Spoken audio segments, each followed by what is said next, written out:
All right, let's dive right in. Today, we are exploring a philosophy that doesn't just ask polite questions. Oh no, it takes a hammer to the very foundations of what we believe. This is all about challenging everything you think you know about right and wrong, and figuring out what it really means to build your own values from scratch. So, let's kick things off with a huge question. I mean, a really huge one.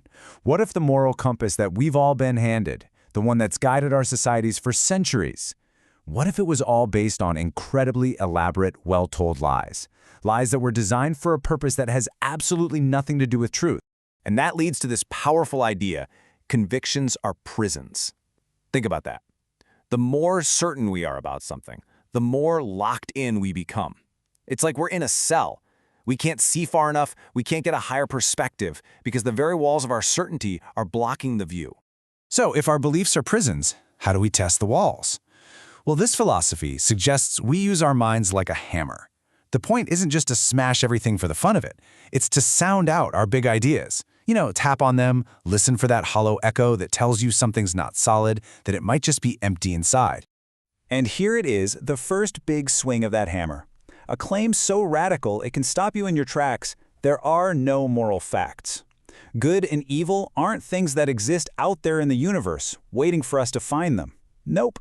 This philosophy argues that what we call morality is just an interpretation, and more often than not, a complete misinterpretation of what's happening around us. And this suspicion goes right to the top, to our traditional sources of moral authority. The claim here is that their whole system is basically an inversion of reality. It suggests that if truth is their enemy, then whatever they hold to be true is almost guaranteed to be false. It's an incredible reversal. If you want to find the truth, find out what the theologian believes, and you've probably just found a lie. Okay, so this brings us to the next big step. We have to unmask our morals. If they aren't based on facts, then where in the world do they come from?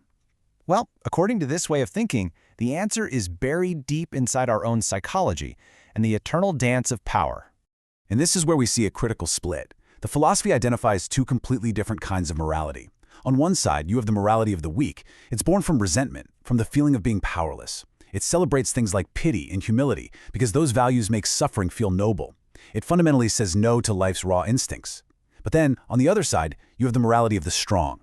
This one comes from a place of self-affirmation. It values power, courage, taking risks. It says a huge, thundering yes to life.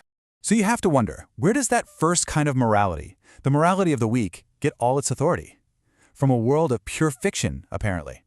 This philosophy argues that these huge concepts, God, the soul, sin, even the idea of a true world after we die, are all just imaginary causes. They're brilliant inventions designed to explain away suffering and, more critically, to control people. Let's just zoom in on free will for a second, because this is called out as the sneakiest trick of them all. Why? Simple. If you believe your will is free, then you and you alone are responsible for what you do. And if you're responsible, well, then you can be judged, you can be found guilty, and you can be punished. It's the perfect mechanism for justifying blame and keeping people in line. So, if the old values are just hollow fictions, what now? Are we just left with nothing? Well, this is the crucial turning point. It's not enough to just tear everything down. The real honest-to-God challenge is to build something new in its place, to actually move beyond those ancient definitions of good and evil. Once you see that the old goals of morality are gone, there's this void, this big empty space. This philosophy argues that humanity never really had some grand external purpose. We only ever gave goals to ourselves. And now that the old ones have been exposed, the job is to consciously, deliberately create a new reason to strive.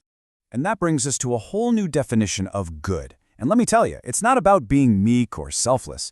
In this view, good is anything that enhances the feeling of power. It's about growth, about overcoming obstacles, about increasing your ability to shape the world around you. This will to power isn't just about dominating others. It's this basic drive in everything to expand and express its strength. And bad? Bad is just anything that comes from weakness. So how do you even begin this transformation? Well, there's a kind of roadmap. Step 1. Completely annihilate the idea of a true world somewhere else. This life, right here, right now, is all there is. Step 2. Don't kill your passions and instincts. Spiritualize them. That means you integrate them with your mind. You refine them. And finally, step 3. You have to become a creator. You have to realize that it's up to you and no one else to forge the values you're going to live by. And this quote, wow, it just perfectly captures how personal and intense this struggle is. This isn't some dusty academic debate. To truly live your own life, on your own terms, the old morality that's holding you down, it has to die. It's a battle for your own existence, for your own freedom. And now, we get to it. The ultimate test, the most challenging idea in this entire philosophy.